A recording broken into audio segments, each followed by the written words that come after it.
Western New York, Illinois. So just so you know, if any of your friends are upset that they're missing this, we do share all of our replays of all of our events. So if you have not seen our other Zoom talks, we did a wonderful one with Tom before. This Zoom is really focused on the 2021 card. He's really doing us a favor by going over his analysis live. We also already talked to Tom, and you could search on our YouTube channel and see our prior talk with him, just about all things Mahjong, how he came up with Sloperama, his history. So that's very interesting. We have another card review by Barney Galacio. That's on our YouTube channel.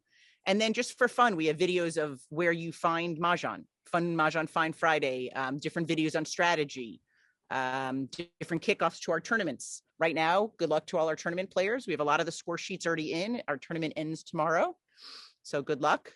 We have 2 more on the calendar already. We have May coming up, and we have June coming up. May, I think we're doing the American Heart Association. Yeah. Our charity is going to be the American Heart Association for May. And in June, we are fortunately/unfortunately doing our second virtual Alzheimer's event, because our first one was the first one that we went to virtual. And we did that in August of last year when we first started doing the tournaments. So here is our Modern Mahjong channel, YouTube channel. If to look up for the strategies, one great thing about the strategies is on our Facebook. If you're on Facebook, that is a real background, by the way, Janet. Yes. I have not been out of Florida since the beginning, and I drove to my parents' house in North Carolina. So this is real. Our strategies, we started doing something with Learn the New Card with Modern Mahjong, as well as Saturday strategies. Yeah. And it's been great. We've just taken tips from Tom, from Barney, from Linda Fisher, and from our own play, and we've just put them in really short little blurbs and pictures. So it's really helpful to just kind of sink in.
Minutes, and without further ado, we'd like to welcome Tom and thank him for being so generous with his time to join us again for this Zoom talk.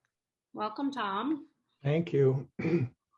So You know that we always get the new card right around April 1st. Usually in the last week of March, they start to show up in people's mailboxes. And so because I know I get people coming on my website wanting to hear about the new card, I go in and I create in my column, then what I do is I take a look at the card, and then I take a look at what kinds of things do we need to find out about this card. So first, I like to count the hands and see which ones were on the last year's card, which ones were on previous cards, things like that. So I saw that Barney did an analysis, and he counts hands differently than I do. He counts each iteration of a hand, which gets you a lot more hands. I count them by line item. And so then after I get the counts taken care of, then I take a look at the first hand in consecutive run to confirm that it's alternating from the previous year, because it always does that. This year, it's got the pairs at the ends, whereas last year, the pairs were at the beginning. So it was 5566 instead, or 1122. And this year, it's got the 11, and then the 55 is at the end. And then I look at number 2, consecutive run number 2, to make sure that that's still there. That's like the classic hand that's always on the card. And it alters shape. It's always 2 pungs and 2 kongs. It might be pung, pung, kong, kong, or pung, kong, pung, kong. And I always look to see that they've done that. And then I look to see what other 2 pung and 2 kong hands there are in the other sections. And you can see that I found them in several sections here. I call consecutive number 2 the most powerful hand on the card, because usually you can use it to transition to other hands, or you can transition to this hand if you get stuck on some other hand. It doesn't need pairs. Because it doesn't need pairs, it's fairly easy to make. And then the other thing that is easy to make is 4 pungs and a pair. In fact, when I'm teaching students in a live class, I have them start off by learning how to just make 4 pungs and a pair of anything, because 4 pungs and a pair is very easy to make. The pair is the hard part, of course. So the thing about 4 pung and a pair hands is that they're always marked concealed on the National Mahjong League card, because they would be too easy otherwise. So by marking them concealed, that ups the difficulty. And so you're not just everybody just making the 4 pungs and a pair hands. Kongs being a little bit harder to make than pungs. And actually, pairs are harder to make than pungs too. So then as I was looking through, I noticed things like there were flower quints. And then I took a look at how many flower quints there were, and there are 3. And no flower pungs this time. Flower pungs were a new thing that we saw in the last couple of cards, and we don't have any of those this year. And I also look for exposable dragon pungs. If there's an exposable dragon pung on the card, is that the only hand like that? Are there, sometimes there's dragon pung on the card, but it's only concealed. And so if anybody makes an exposure of a dragon pung, you can call them dead. It's not like that this year. So there were only 2 hands with exposable dragon pungs.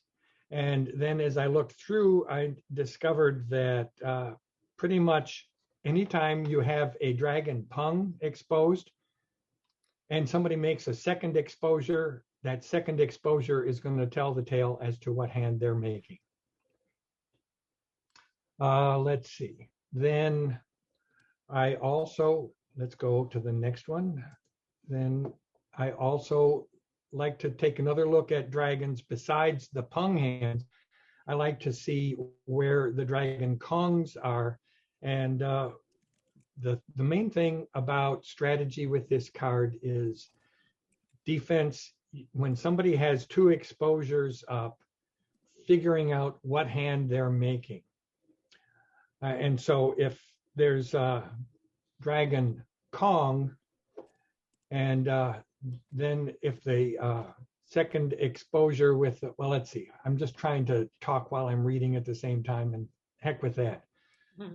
So anyway, the thing that I did then is for this week, I started taking a look at some Charleston exercises with the new card on my column. So I think that the strategy is generally pretty much the same. As you're looking at the card, the left pane always has the year at the top, then the evens in the middle, and then at the bottom left corner, sometimes there's a change up section that something new, like some addition thing or multiplication thing or something like that. This year, they've just got the any-like numbers down there. And then the middle pane is always quints, consecutive runs, and odd numbers. And then the right pane is always wins and dragons, and 3, 6, 9, and singles and pairs. And the bottom singles and pairs hand is always something with the year. So I just look at the general overall structure of the card to see that, you know, if anything different has been added. I always take a look at the back of the card.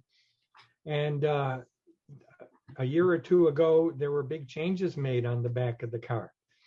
And so it's always beneficial to read the back of the card every year, because as you're reading it, you might go, wait a second, that doesn't sound right. And then as you read it again, you'll go, oh, I've been interpreting that differently. So you need to refresh your memory on those, on the rules on the back. And sometimes, very rarely, a new rule is added. So some of the important rules that are on there are things like on the front of the card at the upper left corner, a white dragon is used as 0. And, you know, so that is a standard rule. It's always like that. And I'm going to stop sharing this. And let's see. I got some questions that were forwarded to me. So I'm going to go through those. Someone wants to know, can I please go over the rule for exchanging jokers from a hand that is dead? So when a player makes an illegal move, their hand is declared dead. But what exposures have they made up to that point? If they make some exposure, one exposure is usually ambiguous. Now, sometimes on the card, you can have like a single pung of dragons and you can be dead for that. That's not the case this year, but if what you need to do is look and see if the exposure is a dead giveaway by itself. If it isn't, that's fine. Then when you get a second exposure, that will often tell the tale what the hand is, but not always. A lot of times, 2 exposures can be ambiguous. So when do you call somebody dead? You call somebody dead when their exposures, well, for one reason, because their exposures indicate that they're either making a hand that's not on the card, or they've misunderstood the way a hand on the card is supposed to work. So if you call them dead for that, then the second exposure is the one that indicates that they're dead. So that second exposure has to be returned to the sloping front of the rack. And that would leave the first exposure on top of the rack. And if there are any jokers in that first exposure, that ambiguous exposure, then those jokers are available for redemption because they're still on top of the rack. If you make a mistake when you're exposing the whole hand all at once and somebody says, no, that is not a valid Mahjong, then all of those tiles go back including the jokers. So the rule about exchanging jokers from a dead hand is, first, make sure you understand that when somebody's declared dead, the thing that got them declared dead, if it's exposed tiles, those have to go back onto the concealed part of the rack. And that takes those jokers out of consideration. Basically, jokers that are on top of someone's rack are available for redemption. So Tom, just to reiterate, if it's an exposure that by itself was fine, and then the second exposure is what made them dead, the National Mahjong League suggests taking those tiles and returning them to the part that no one can see, so it's not tempting to call those jokers. That second exposure, yes. And then what if, because that's a kind of an offshoot of that, what if the very exposure is something from a concealed hand? So that in and of itself, if someone noticed it, would have made the hand dead. Well, if it's one exposure, does that clearly show that the hand is dead? If that one exposure shows that the hand is dead, then that one exposure has to be returned to the sloping front of the rack. And then just earlier, just because I didn't want to interrupt you, earlier when you were comparing the hands in the very beginning, when you were saying compared to last year's hands, how far back were you going with that? Compared to just the prior year or a few? Well, I have, when I get a new card, I bring out my stack of cards going back to 2000. So I go through those cards. I don't feel like going back before 2000 because I just don't feel like it. We appreciate that. Right. And then Esther was asking while you were talking about calling hands dead, can you explain some of the advantages of calling someone dead? Well, if you call someone dead, then you get 25, well, you get more picks from the wall, because now only 3 people are picking tiles from the wall. And so you get a greater chance of picking tiles that you need from the wall. And then I know this is kind of an understood thing, but when you, wait, I'm trying to think of where I was going with that. When it goes to calling someone dead, sometimes it's a strategy thing where if you know you can get the joker, but you're waiting, I mean, there's benefits of calling it right away versus holding off. Okay, so if you know that that redeemable joker should really be an unavailable joker, then you're a cheater if you decide not to call that person dead. And then the other question we see come up a lot, this is what I was having a mind melt for a second. A lot of times people get in debates about that they wanted to call someone dead and they didn't understand why the computer didn't recognize it. And they're basing it on the tiles in their rack. So the true definition of when someone's hand is dead is?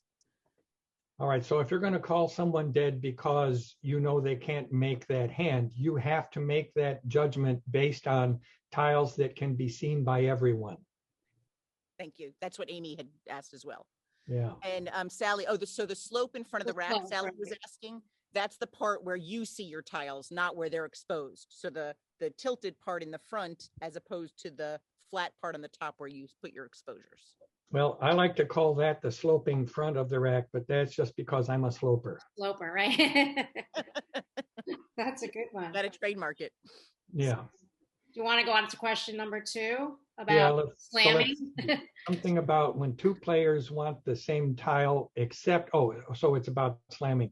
Yeah. So here's the thing. I think that, there are players who they're speed demons. They're like Speedy Gonzalez. Andale, andale, andale. They just want everything to go fast. And they like yell at you if you don't go fast. I don't like that. I think that when you are playing and the player before you has discarded and you don't want that tile, just in your head, you just count to 1. And then you reach for the end tile on the wall and you bring it back and look at it. By just counting to 1, you've given another player a chance to call the live discard. The fact that when you rack the tile, you're closing the window of opportunity on the live discard does not mean that you need to quick grab that and bring it back and jam it onto your rack because so you can close that window of opportunity. I mean, that's just being aggressive. I don't like that kind of play. There are a lot of players who like to play aggressively. They're all, ready to stab each other in the back if they can, and they think it's all fair. I don't like that myself. I think, give other players a chance to call the live discard. And when you're looking at your tile, it's probably not a tile that you want. It might be.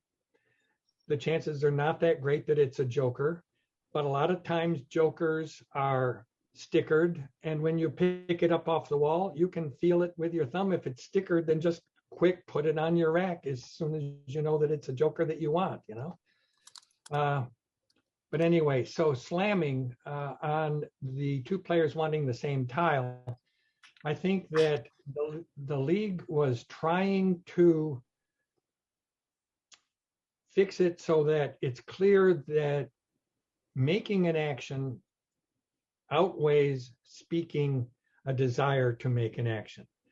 And I think that's reasonable, but you just have to, and when you're going to call that live discard, don't just quick shove some tiles up from your rack on top of the rack and then say, I'm calling that discard, or not even calling it at all, just reaching and taking. It says on the back of the card, and I think it's a fairly new rule, you have to speak the claim. And it doesn't say that you have to speak the claim before putting tiles on top of your rack, but that's the polite thing to do. Speak the claim. And I think you should take the discard first before exposing tiles from your rack. And I see Donna over there going, yes. I agree. All right. While you were explaining that, Joan said, it's great to hear from an expert like Mr. Sloper, so she'll let her mom's Florida group know. And last year, Donna and I, when this came out, we got a lot of signatures for a petition for the Mahjong League just to clarify that rule. But I understand it's kind of a hard rule for them to write any certain way.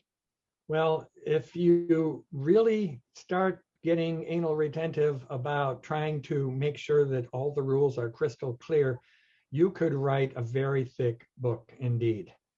Yes. So I kind of get what they're after. And it might be called There's Something About the Red Dragon. And then we have a question from Bonnie. Is it rude to expose your tiles with no space in between them? I think I call that viewer unfriendly. And in fact, there is something now in the latest edition of the rule book saying that it's polite to put spaces between your sets, your exposed sets. I call them exposures. They're in some forms of card games. When you lay down some cards, they're called melds. So you can meld them or expose them, but they ought to be separated on top of the rack. There's room on top of the rack to have all of your 14 tiles up there with spaces between tiles where there are spaces on the card. And I think it's impolite. I wouldn't say rude, but it's impolite, or possibly just, you're inconsiderate. You're not thinking about it from the point of view of the other players if you just jam them together. Well, one of the girls that Darren and I play with, she called it strategic. It was her strategy, Well, there are bad things you can do that are strategic moves. Yes. Right. And then this is an interesting thing that I don't know if it's a personality trait of like being a people pleaser or what, but when I first started playing, I would put my tiles facing the other players as opposed to facing me. And I just got a direct message from one of the people on this. Is there a specific way you're supposed to face your tiles? No, but they should all be oriented the same way. Either oriented for you to read them or oriented for the others to read them. It doesn't matter which, but they should all be the same way. I'm guilty of putting them up haphazardly. I keep my tiles in the rack, whatever direction they came in. because, well, I played in China and Japan, and they don't have the little Western indices in the corners. You just look at the dots, and you know, if there are 5 dots, that's a 5 dot. And you don't have to have a little number 5 in the upper left corner. It could be in the lower right corner, because I'm not looking at that. I'm looking at the dots instead. And with the cracks, after you've spent time in China and Japan enough playing Mahjong, you learn to recognize those, whether they're right side up or upside down too. So it doesn't really matter that much. Tom, do you have a preference for us interrupting you with questions we're getting, or do you want to go back to the ones that we had emailed you and then come back to these? However you want to go. Okay, so we have from Allie, if you begin to expose your tiles, you have a preference for calling it, you have a preference? Allie, I'm not, if you could retype that, I'm not sure. She wrote, if you begin to expose your tiles, you have a preference for calling a tile. Is that a new rule? I'm not quite sure. I don't really know what that is. Oh, she's saying if you call it, do you get it before the next player? Yes, Allie, that's what we were talking about before. That it doesn't always go to the player in turn. Sarah, just somebody said, well, we have time to discuss the card review and strategies. So maybe we should continue on reviewing the card. Well, I basically said everything that I could think of that needed to be said based on what I'd written in my card reviews on my column, my first 2 columns. Yeah, I'm going to share. Let's see. This is something that once we had this discussion, we were going to share. Just so you know, if you heard Tom in the beginning, this is spread out from his website. So this is what he was going over, but like he was saying, he was reading it as he was talking. So this is just breaking up all the different exposures and showing the different exposures, and when there's a second exposure, what it means and what else could be done. Just like he was saying with consecutive 2 sometimes could fool you if you have an opponent showing Kongs of 6s and 8. So this will be an in-depth, this is on Sloperama, but this will be an in-depth review and breakdown of some of the reviews that he went over in the beginning. Okay. So we had a question if there was a favorite hand you have on this year's card, or the most interesting hand, something that appeals to you. My favorite hand on the card is consecutive number 2. Yeah, you did say that. But so, you know, but I also really love any hand that has 4 pungs and a pair. So I had somebody email me and ask about the bottom hand in 2, 4, 6, 8, where you've got a pung of 2s and a pung of 8s with single 4 and 6 in between, and then like pungs of either 2s, 4s, 6s, or 8s. And this correspondent asked me if that wasn't a mistake, because with 2s, if you do it with 2s or 8s, then you've got 3 pungs of the same number. And isn't that harder than if you've got 2 pungs of 4s and a single 4? I answered that either way, it's 4 pungs and 2 singles. And the whole idea is any one tile in the Mahjong deck is just as easy to get as any other, except flowers and jokers. Flowers and jokers are twice as easy to get as anything else. And I'm talking about getting them in terms of picking them from the wall or getting them in the deal. Because every other tile, there's just 4 of them. So there's no more chances to get a 2 in the 3rd suit as there is an east wind. It's the same thing. So I see some another question on in the email you sent me. Yeah, people are having issues with single tile hands, you know, news. There's just always a lot of confusion we find. Well, called or used with jokers and, you know. Yeah, well, you know that the only thing you can use a joker in is a pung, kong, quint, or sextet. And that's a hard, fast rule. You can never use a joker for anything other than a pung, kong, quint, or sextet, period. End of story. Now, news is 4 singles. And if you start off, you got 3 of those singles, maybe you're going to be able to get that 4th one, maybe not. But you can't use a joker for it. It's just, but the thing about some of these hands, like that bottom evens hand again, 2, 4, 6, 8, that bottom hand down there, it's 4 pungs and 2 singles. And 2 singles are actually a little easier than a pair. Mhm. So singles, basically, it's luck, right? Either you have them or you don't, or you get them or you don't. And jokers really are there to help make it easier to get kongs and quints. Sextets are fairly rare on these cards. We don't see them very often. And usually when we do, they're just flowers. So let's see. I don't know if there's what I might need to explain about a news hand other than that. People just have to understand it's single. Each of those tiles is a single. And once you get that, then, And so people often get confused about, like, say, for example, the second 2021 hand. Right. So that's 2 pungs and 2 kongs. And the pungs are both 2s. And one of the kongs is white dragons or soaps. And the other one is a kong of 1s. And people ask, like, do the 2s have to be dots to go with the soaps? And they don't, because white dragon goes with dots, but 0 only applies to where you see a 0 on the card.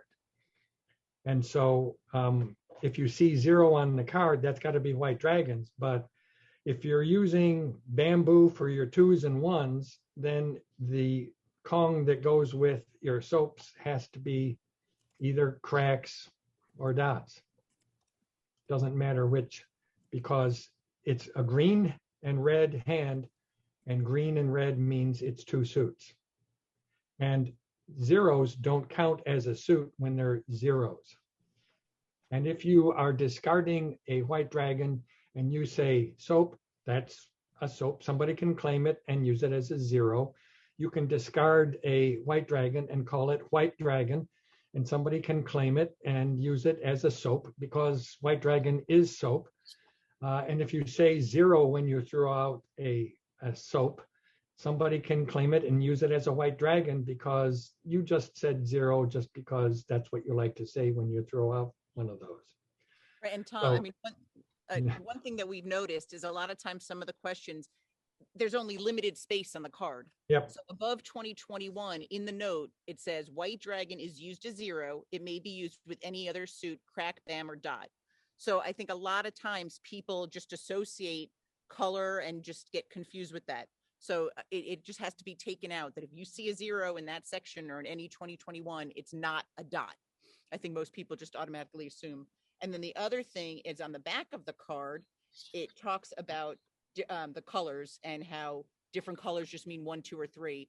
So I know in the past, I think Andrew Keeler had said it on one of his discussions with something, that the fact that they use green, red, and blue, which are the colors of the suits, is something that can kind of confuse a new player, that maybe if it was purple, yellow, and pink, then they're not matching. It would maybe be easier to get that understood. Well, I wish the card was in 4 colors, and that the 4th color could be used for flowers and winds and 0s. Interesting. That's interesting. But that would add to the cost of printing for the card. Mm-hmm. Probably. Definitely.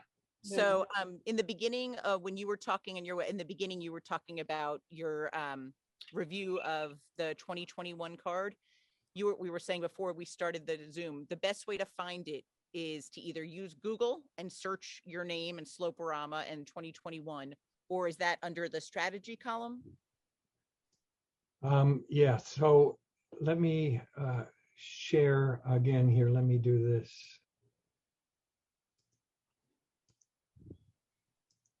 So if you go to sloperama.com, you go to the front page and then you click on the blue box and that'll bring you in here. Now, I've been working to make the site more mobile friendly.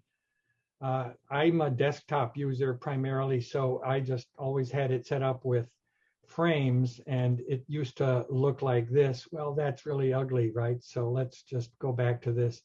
And I have these navigation aids right here at the top. This one will take you to the bulletin board where I answer people's questions. This one will take you to FAQ 19, which answers questions about the National Mahjong League rules. This one goes to FAQ 16, which changes every year, and it answers all the questions about the current card. And then this fourth one takes you to the column. And so on the column, I made this a split screen because I think it's important that people be able to get to these frequently referenced columns. But then here's the new columns over here. And I started fiddling around with dark mode this year. I just typed a little warning to everyone that through your website, you are very accessible by email, but people should know that if they email you and you share the email, he will include your name and your question on the website. Right. So you can see here, I've got my FAQs here for basically everything Mahjong. FAQ 7 is all about sets and tiles. So that's got a lot of things going on in that. And then basically, most of the questions I get are about American Mahjong rules. So what I've done is I've created a sort of a directory up at the front. What category question are you asking? Most people want to know about jokers. So you just click on jokers and here's all the joker questions right here. Now, as you're reading through these, it's a lot of words, right? And I'm like, well, but that sounds kind of like my question, but not exactly. So a lot of times what I do, if I want to find the answer really quickly, like right here in this page, there's a lot of stuff in here. It goes on and on and on and on and on and on and on and on and on and on. I use Google and I type the question into Google, and then at the end of the question, I type Sloperama. And it'll usually point me right straight to the part of my website where the answer is. And Tom, your email address, if people have a question for you? They can send an email to tom@sloperama.com or tomster@sloperama.com or webmaster@sloperama.com. And then one of the questions we just got was, and you teach as well, so what is your advice on what not to pass in the Charleston for this year's card or based on other years' cards? Well, so I'm going to share again. Let's do this because actually I don't think that you need any such rules. So I just, for example, in today's column, I had this sticky thing here, this sixth problem. It's all high numbers. You got pairs of 7s and 8s. And this is a great start for something right here. And all of this is, and it's like, when you look at what do I get rid of here? I have to pass 3 tiles. I would pass the pair of 2s and the red dragon. And this is really ugly, right? You don't want to pass a pair. Especially you also don't want to pass a flower. And then also, if you pass the red along with the 2s, that's practically a hand right there. But if you've got great stuff like these bams and dots right here, and you don't want to get rid of the flower because that might be useful, you can't keep hard and fast rules like never pass a pair, never pass a flower. You're just setting yourself up for ruining what might otherwise turn out to be a good hand. So I don't have rules like that other than try not to pass a pair, try not to pass flowers. And then somebody just asked, so we don't have to get it into it today, Carol was asking about your rules about stopping the passing with the Charleston.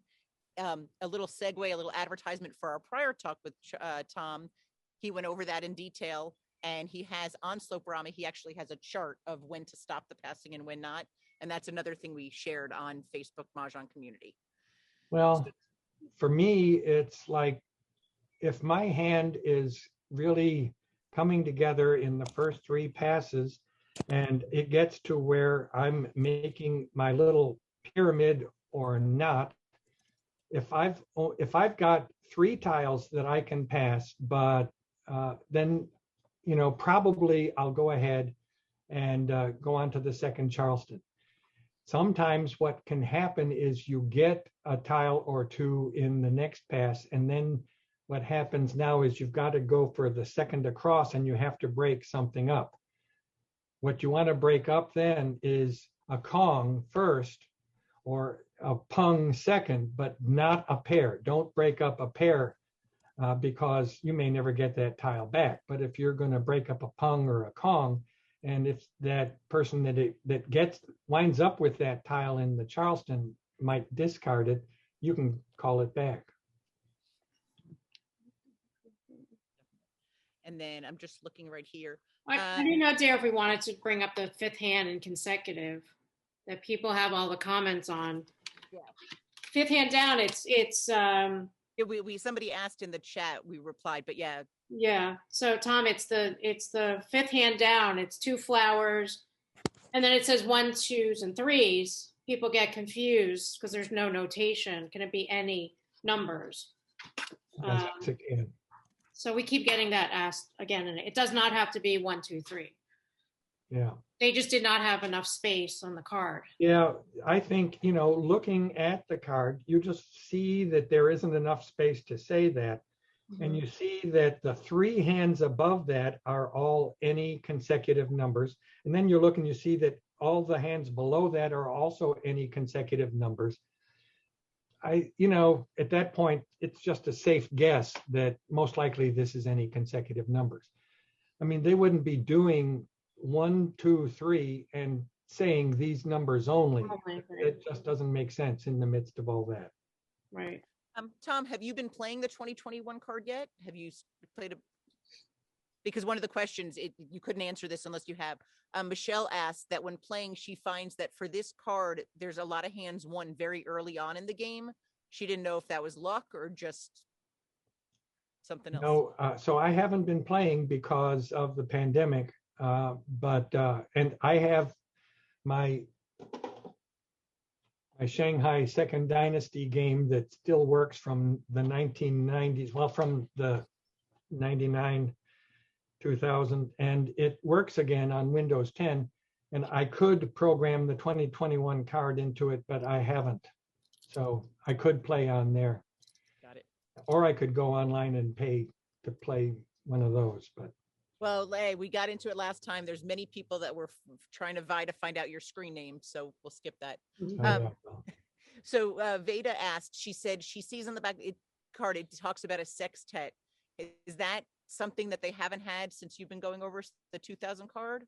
Well, there have been sextets on past cards. I don't know offhand when the last one was, but it's not a common thing. And they're keeping their options open so that they can have sextets on cards in the future. So they have to keep that in that sentence. Got it. And then I think we already discussed it. I know Marilyn had a question about the 2, 4, 6, 8 hand, the last one.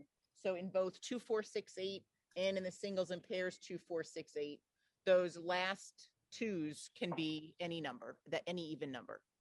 So if that answers your, I don't know, Marilyn, if you want to type, if you have another question about that. So for Tom's previous discussion, you could find on, Jeanette, you could find that on our YouTube channel, youtube.com Modern Mahjong. Oh, Donna just typed it. Yeah, I just typed it. Okay.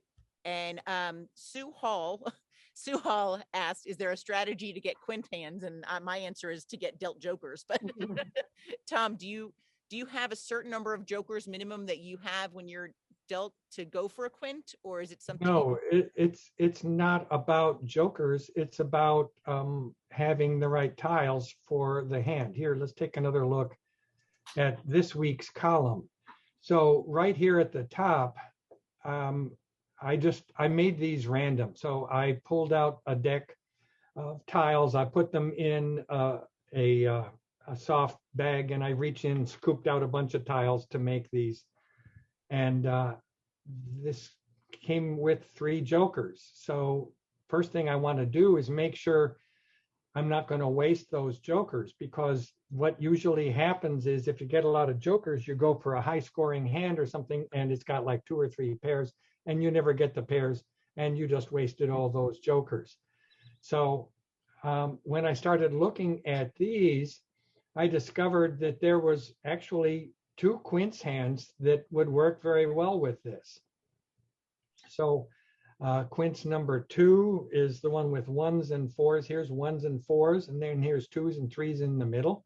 Mm-hmm. So with that, you could just pass the 2-3 bam and the 8 crack and the east and even the flower, and just go for that hand. But you could also go for quints number 3, which is 1, 2, 3. It's the same as that 5th hand in consecutive runs, only without the pair of flowers. Right. So then you could have the 1s, here's your 2, and here are your 3s, but that's not quite as many as the other one. But then you've also got that consecutive hand. So with these tiles and these 3 jokers, I'm shooting for 2 quints hands and 1 consec hand. But that's only the first pass. We'll see what comes in on the second pass, and then may change my direction at that point. So it's not about any rule for going for quints. Do I have the right tiles? Right.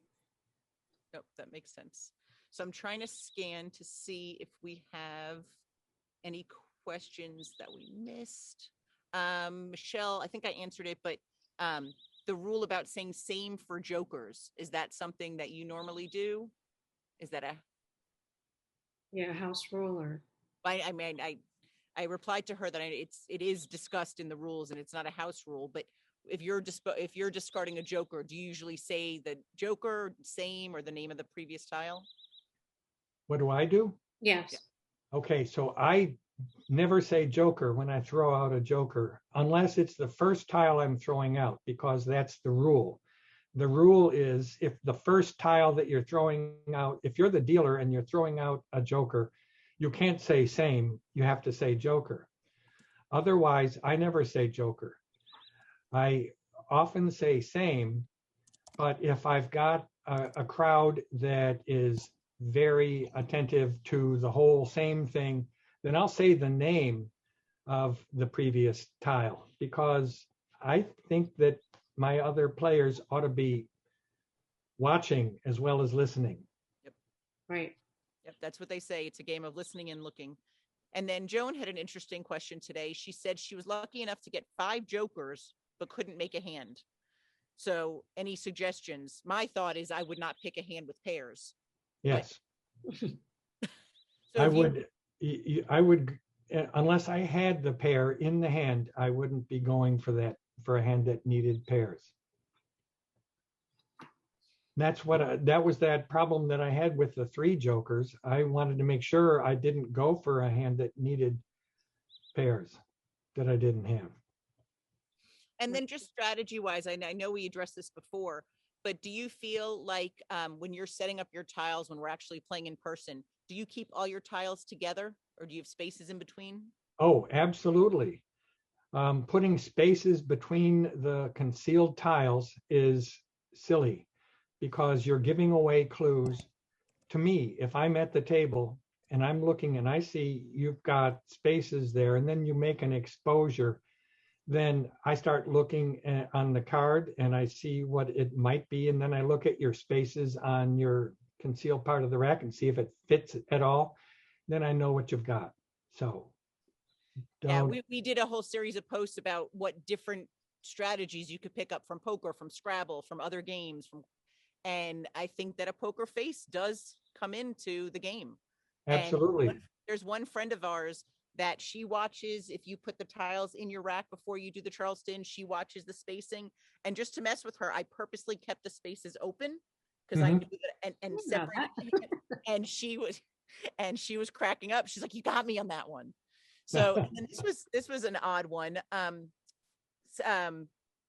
Let me see. Oh, so years ago, I believe I read somewhere and they were looking for proof of it, but I don't think they ever found it. I think years ago, the reason you could say same or the prior name of the Joker is because you could go back and pick up that tile. Is that just rumor, or is that for some reason I feel like that was something that somebody somewhere had mentioned? I think you're conflating that issue with something else. Okay. But I don't think very fast on my feet when I'm on a Zoom call. No, somebody was looking into it and they couldn't find it. So then Susan. There was an old tradition that went away, and I don't remember offhand. It had to do with something kind of related, but not that rule, I don't think. So then Susan asked, why are there Quint hands if they're not in the Quint section? I'm not the person to ask. Right. Well, Susan, just I don't know if this is the Mahjong League's answer to that, but if you can, all of the Quint hands require at least a Joker, where all the ones that are not Quint, that are not in the Quint section, I think are flowers. Yeah, they are. So the only Quints on this card that are not in the Quint section are flowers, and they often do weird things with flowers. So you might see a flower sextet outside of the Quint hand section. So we don't want to we don't want to keep everybody over. We usually go about an hour. If anybody has any other questions to wrap up. Oh, okay. So Judith, when she learned to play 55 years ago, would call a Joker for a pair. Was this a rule or a table rule? Oh, great question, Judith. I have a feeling it was a table rule. I have that feeling, but there was a time, well, Jokers weren't introduced until the 60s. So for the late 30s and the 40s and the 50s, they didn't have Jokers, they had wildflowers. And so the wildflowers could be used as wild tiles for anything. It was when they introduced Jokers that they introduced the rule that Jokers could only be used in pungs or higher. So just to clarify, I realize that there's so many nuances. Yes, the third hand under 2021, the flower, 2222, the 4 white dragons in the 21. Yes, that does require a Joker, but yes. My definition when I was saying Quint, I was doing 5 tiles of the same in a row. But yes, yeah. that is technically, I guess, a Quint. You need 5 twos. No, there's no Quint in that hand. There's a Kong of 2s and then a 21 in the same suit. Okay, so I got you do have to use a Joker. Right. Is that something people were wondering if that's something that we've seen recently? Have you come across that with looking at old cards? Well, I mean, it's not unusual that there are places where you have to use Jokers and it's not necessarily the Quints family. That's not unusual. What if they give you a hand where you have to have 2 pungs of the same tile? I love that hand. I sent that hand into the Mahjong, a similar hand into the Mahjong League. Just for everyone to know, if there's a hand that you want on the card every year before, I think, Labor Day, you can send them an old snail mail letter of hands that you suggest for the card. And they will consider them. Yeah, it has to be by mail, not email, but mail. They will consider them. I didn't know that. Yeah. So everyone says they really enjoy your website. Zoom meetings make me feel less isolated. Us too. Yeah. Yes. It's the only thing that gets me to dry my hair actually not makeup, but you dry my hair. Joan says, Tom, I'm a big fan. It took me a while to appreciate your sarcasm. Oh, we got up to speed with that quickly, I think. Yeah. Thank you, Uva. Thank you, Karen. Yeah. So yeah, we really enjoy these. Coming up, we are really thrilled. I don't know if Tom, if you can join us on Wednesday. We are having Annelise Heinz, and she is a professor as well as an author of the book Mahjong, a Chinese game in the making of modern American culture. I might have gotten that a little wrong, but we are so excited to just get it and start to devour it, but we were getting ready for this call. It looks absolutely wonderful, history and just the culture and the way Mahjong was depicted throughout the years is just really interesting, and it brings us up to modern day. So that's something, it's free as well. You just have to register. If you got this registration, the email that you got for this would have the link to register for that. We also have coming up a trivia night, and we have to come up with really tough questions because we already had another trivia night. We have Debbie Barnett and Michele Frizzell are going to be our guests that night, and they are going to talk to us all about MahjCon. And if you don't know what that is, if you've heard of like Comic-Con and other cons, this is going to be the first, according to them, the first National Mahjong League, not sponsored, but the National Mahjong League type of play convention. And Modern Mahjong is excited to be one of the exhibitors there. And Barney Galacia will be the keynote speaker and the, I think they're calling it a Jubilee guest. So that is something else we're coming up. And then if you love beautiful sets and you haven't seen them yet, we have this virtual vintage series, and it's been amazing. The sets that we've been able to see and share, sets that I've never done and I would never have the opportunity to play with, just absolutely stunning.